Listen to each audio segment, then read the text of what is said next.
салом бинандагони арҷманд, имрӯз чоршанбе 17 август аст. дар ин нашри барномаи ахбори озодӣ охирин таҳаввулоти Тоҷикистону ҷаҳонро пешниҳоди шумо мекунем. ҳоло сархати барнома.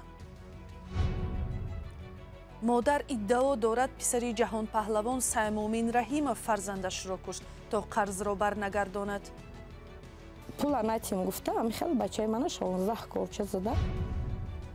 сарбозони аз дасту по маҳруми украинӣ талош доранд дубора ба сари ҷабҳа ва ҳимоят аз ватанашон баргарданд.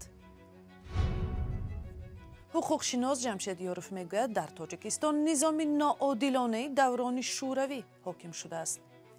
ҷазо додан тарсонидани шахсоне ки ҳоло зиндон нашуданд. хонаводаи ҷавоне ки гумон меравад бар асари 16 зарби корди як дӯсташ ҷон дод, ҳарос дорад ки парвандаи писарашон ноодилона таҳқиқу баррасӣ мешавад. куштор 12 рӯз пеш рӯй дод ва гумонбари куштор писари ҷаҳонпаҳлавон Саймомин Раҳимов боздошт шудааст. ба гумони ҷониби ҷабрдида куштор бар асоси даъвоҳои сари қарзи пардохтношуда рух додааст. мақомоти ҳифзи қонун ва ҷониби гумонбар аз шарҳи ин мавзӯъ худдорӣ мекунанд. Шаҳлои Абдулло ва Алишер Зарифӣ гузориш медиҳанд. хонаводаи зокирзодаҳо дар ҷамоати чорбоғи ноҳияи Варзоб мотам дорад. аз марги Муҳаммад Ҷовид беш аз 10 рӯз мегузарад. ӯ ҳамагӣ 23 сол дошт. бо гумони даст доштан дар марги ӯ Саидамад Раҳимов боздошт шудааст. Саидамад писари ҷаҳонпаҳлавон Саидмумин Раҳимов аст. ба гуфтаи наздикони Муҳаммад Ҷовид, Саидамад аз ӯ 35 000 сомонӣ қарздор будааст. ҳамон рӯзе ки ҳамин ҳодиса шуд, соати 9 мурдаи вая овардан. соати 1 ё 2 бачаи билет дошт, бояд ки мепарид мерафта. хайрихуш кард, ай хона биромад, аэропорт рафт. гуфтае ки биё, хай ки наметонистӣ, мегуфти ки наметонам. ваъда дод ки рафтем хонаи хисрам, гирифтай бурдай, дар куҷои чӣ хеле ташкил кардай, чӣ кори кардай, накардай, ки иша худаш медона, нақшҳои кашидагиша. пула натим гуфта, амихел бачаи мана 16 корча зада. Муҳаммад Ҷовид бо Саидамад ҳамсинф ва рафиқ буд. ӯ ба тиҷорати мол аз Туркия машғул буд ва нақша дошт хонадор шавад. модари ин ҷавон аз он нигаронӣ кард ки бо гузашти қариб 2 ҳафта аз марги писараш аз хонаводаи ҷаҳонпаҳлавон Саидмумин Раҳим касе назди онҳо барои ҳамдардӣ ё узрхоҳӣ наомадааст. на МВДш хабар додай, на ВКДш, на дигарш, на телевизионаш. ман гуфтам ки ҳамин ҷодаи мумкин тағабозиё боша. агар гапм ягон вай боша бахшишу, лекин ки ҳозир агар ҳамин аягон бачаи калоншаванда боша, аягон коригари калон боша ва як моҳ пафторна нишон метиҳанд ки ҳамин хели одам ҳамин хел шудай. барои чӣ ки бачаи ман 12 рӯз шуд дар таги хока як бор як одам наомад. ҷавони боздоштшуда Саидамад Раҳимов ба иттилои пайвандонаш хатмкардаи Академияи Вазорати Умури Дохилӣ аст. хонаводаи ӯ дар шаҳри Душанбе нахостанд дар рӯ ба рӯи дурбини радиои Озодӣ суҳбат кунанд. онҳо дар суҳбати бидуни сабт гуфтанд, Саидамад одобу ахлоқи хуб дошта, ҳеҷ боварашон намеояд даст ба чунин коре задааст. пайвандони ӯ иддао намуданд ки марҳум Муҳаммад Ҷовид барои бозпас гирифтани қарзаш борҳо Саидамадро таҳдид кардааст. иддаое ки модари ҷавони фавтида беасос медонад. марги Муҳаммад Ҷовид санаи 5 август дар ҳудуди ноҳияи Фирдавсии пойтахт рух додааст. дар Вазорати Умури Дохилӣ гуфтанд, ҷиноят дар заминаи қарздорӣ сурат гирифта, Саидамад Раҳимов ба иттиҳоми куштор боздошт шудааст. парвандаи Саидамад Раҳимов феълан дар баррасии додситони шаҳри Душанбе қарор дорад. дар ин ниҳод гуфтанд, ҷузъиёти онро аз додситонии кул пурсед, вале дар додситонии кул низ нахостанд дар ин бора суҳбат кунанд. муноқиша миёни ҷавонон ки гоҳе ба корзаниву куштор анҷом меёбад, ба як масъалаи ташвишовар табдил ёфтааст. тибқи иттилои Вазорати Умури Дохилии Тоҷикистон, танҳо дар 6 моҳи аввали соли ҷорӣ бо ширкати ҷавонон 1944 ҷиноят содир шудааст. низомиёни украинӣ рӯзи 17 август гуфтанд, нерӯҳои Русия дар талоши ворид шудан ба дарунтари минтақаи Донецк ҷои зиндагии сокинони мулкиро дар минтақаи Харьков тирборон карданд. дар ҳамин ҳол Русия ҷониби Украинаро дар таркиши пойгоҳи низомии русҳо дар минтақаи ишғолшудаи Қрим гунаҳгор кард, чун аз ин пеш ишораҳое шуд ки таркиши фурудгоҳ кори дасти украиниҳо будааст. аз замони ҳуҷуми беасоси Русия ба хоки Украина 6 моҳ мегузарад ва ин ҷанг боиси хисороту маҳрумиятҳои зиёде шудааст. шумори маҷрӯҳону маъюбон дар миёни сарбозони украинӣ меафзояд, вале бисёри сарбозоне ки дар ин ҷанг даст ё пояшонро аз даст доданд, تلاش میکنند دوباره به جبهه برگردند. زرنگیز نوروزشاه گزارش میدهد. جنگ در اوکراین دهها سرباز را از دست و پای محروم کرد، اما با این وجود آنها مبارزه را ادامه می‌دهند. این مرکز در کیف به نظامیان و ساکنانی در جنگ معیوب شده حیاتی دوباره می‌بخشد. روسلان را برای گذاشتن پای صنعی آماده می‌کنند. سال 2021 در نزدیکی دهه پیسک در کنار شهر دونیتسک من به مینه برخوردم. از هر دو پای محروم شدم. آنها گفتند که من دیگر برای خدمت حربی ناقابلم، ولی من به مردمم وعده دادم که به میدان برمیگردم. روسلان در 3 بیمارستان طبابت گرفت. بالاخره در این مرکز مخصوص برقرارسازی معالجه او به آخر رسید. حالا تیرپرانی زیاد است. ساکنان آسایشته هم جراحت می‌بردارند. هر کسی که از دست و پای محروم می شود باید به مرکز خدمت رسانی مأموری یا به شعبه محلی خدمت رسانی اجتماعی مراجعت کند. آنها جای زخم شده را نشان می‌دهند و ما برای آماده کردن پرتز یا عضو صنعی برایشان مشورت می‌دهیم. تا آغاز حمله روسیه به اوکراین به این مرکز ماه 2 بیمار آورده میشد. اکنون تنها یک شعبه آن در کیف هر هفته تا 4 بیماری نو دارد. ما در این تالار برقرارسازی مهمانان خود را قبول میکنیم.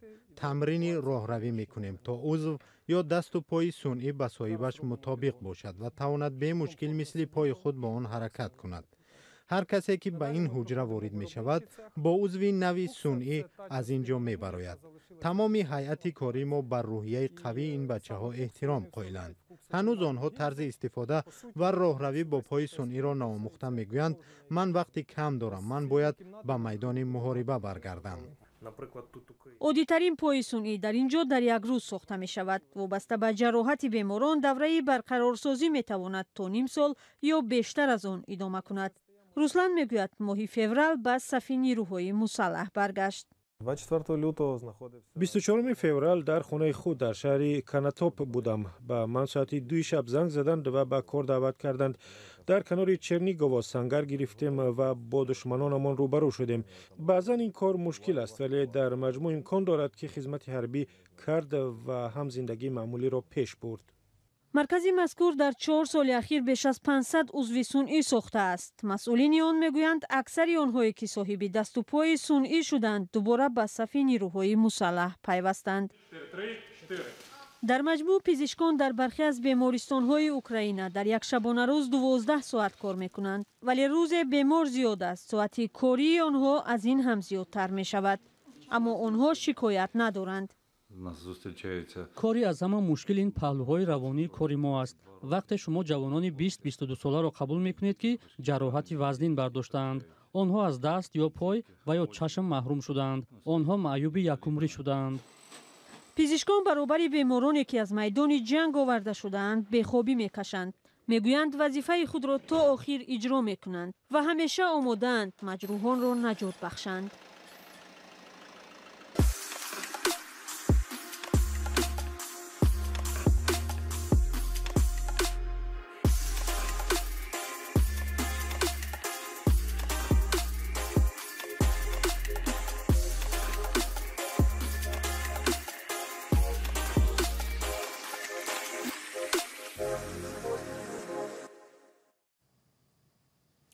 حامیان حقوق میگویند سالهای اخیر در دادگاه‌های تاجیکستان حکم‌های سنگین صادر میشوند که بر اساس آنها فعالان مدنی، منقدان رژیم و هم ژورنالیستان به مهلت‌های طولانی زندان محکوم میشوند. یک نمونه‌اش هم گمانبرانی شرکت در حادثه‌های بدخشان است. بازداشت و اتهام‌های سنگین و حکم‌های طولانی زندانی که در رابطه با بحران بدخشان صادر میشوند از نظر فعالان حقوق بسیار وقت سوال برانگیز هم هستند. حقوقشناس جمشید یورف رهبر بنیاد بزرگ مهر در یک صحبت هفته گذشته‌اش با همکارانم طاهر سفر و کیومر سیاتا در شهر ورشوا نخست درباره حکم‌های طولانی نسبت بازداشت شده‌های حادثه‌های بدخشان نظرش را بیان کرد. سبب اساسیش رو من در اون می‌بینم که سیستم عدلیه، سیستم اجرای جزای جنایتی، سیستم اصلاح محکوم شده‌ها از همون راه و روشی که در دولت دموکراتی هست بیرون برآمده است و یک با سیستم رپرسیوی جزادهی، فقط جزادهی مبادل گشته است. дар асл мақсади асосӣ ба ҷавобгарӣ кашидан, ҷазо додани инсон, зиндон кардани инсон ин ислоҳи ин шахс мебошад. барои чӣ ин қадар муддатҳои тӯлонӣ медиҳанд? хеле гуфтам, як мақсад ҷазо додан, тарсонидани шахсоне ки ҳоло зиндон нашуданд, чунки эътироз накунанд, баромад накунанд ба мисли ин нафарон дар бораи ҷиноятҳои мақомотҳои қудратӣ гап назананд. мисол дар гузашта ба ҳар ҳол мо шоҳид будем ки чунин парвандаҳои пурсару садо, парвандаҳои баҳсбарангез, баррасии ин парвандаҳо дар додгоҳҳои тоҷикистон ба ҳар ҳол муддатҳои дароз, моҳҳо ё ки ҳафтаҳо дароз мекашид.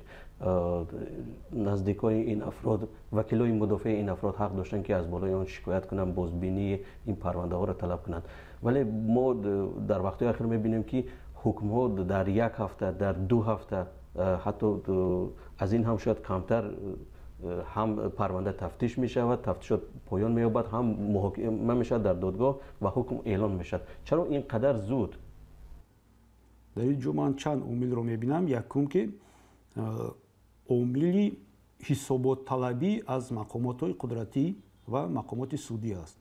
системаи давлатдории ҷумҳурии Тоҷикистон айни ҳол ба аз системаи давлатдории иттиҳоди шӯравӣ, ҳам давраҳои ҳукмронии Сталин ҳеҷ фарқияте надорад ва як планови система аст. нақша дар болои ҳар як корманд ҳаст. корманди бозрасии давлатии автомобилӣ бояд фалон қадар протокол карда ба раисаш пешниҳод кунад, муфаттиш бояд фалон қадар парвандаро баррасӣ карда ба прокурор равон кунад, прокурор бояд ҳамин қадар парванда аз рӯи нақша тафтиш кунаду тасдиқ кунаду бо фикри айбдорӣ ба суд равон кунад ва суд дар навбати худ бояд фалон миқдори муайяни парвандаҳоро дида баромада як ҳукми худашро барорад. дар ин ҷо якум омил иҷро кардани нақша ҳаст. ва бинандаи азиз, мусоҳибаи комил бо Ҷамшед Ёров ба зудӣ дар вебсайти Радиои Озодӣ ва канали Озодӣ видео дар YouTube нашр мешавад. онро аз даст надиҳед. як сол аст ки гурӯҳи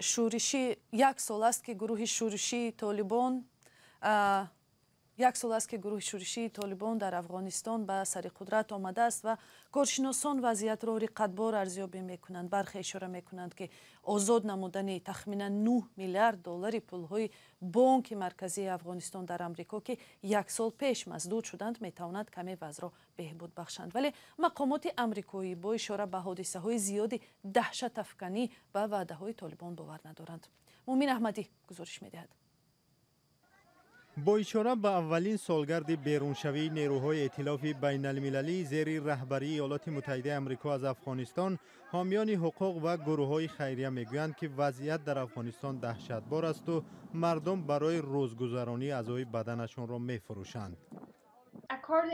бар пояи омори навтарини созмони ҷаҳонии озуқа 90% мардуми Афғонистон ба ноамнии ғизоӣ мувоҷеҳ мебошанд. мардум аз гуруснагӣ мемирад. мардуми зиёде чизе барои хӯрдан надоранд.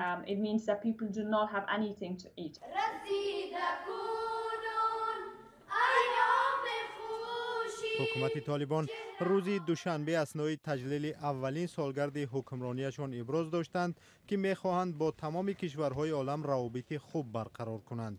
ولی مأموریت پرزیدنت ایالات متحده آمریکا جو بایدن به سخنان طالبان باور ندارند. منصبداران آمریکایی قتل رهبر شبکه تروریستی القاعده ایمن الظواهری را مثال می‌آورند که چند پیش در کابل به قتل رسید. ва як хабари дигар, коршиноси мустақили Созмони Милали Муттаҳид дар гузорише мегӯяд, Чин уйғурҳои мусалмон ва дигар ақалиятҳоро маҷбур мекунад дар бахши кишоварзӣ ва саноат кор кунанд ва ин амали онҳо ғуломдорӣ ҳамчун ҷиноят алайҳи башарият арзёбӣ мешавад. ин хабар ва хабару гузоришҳо ва видеоҳои бештарро дар сомонаи Радиои Озодӣ ва саҳифаҳои мо дар шабакаҳои Facebook, Одноклассники ва Twitter пайдо кунед.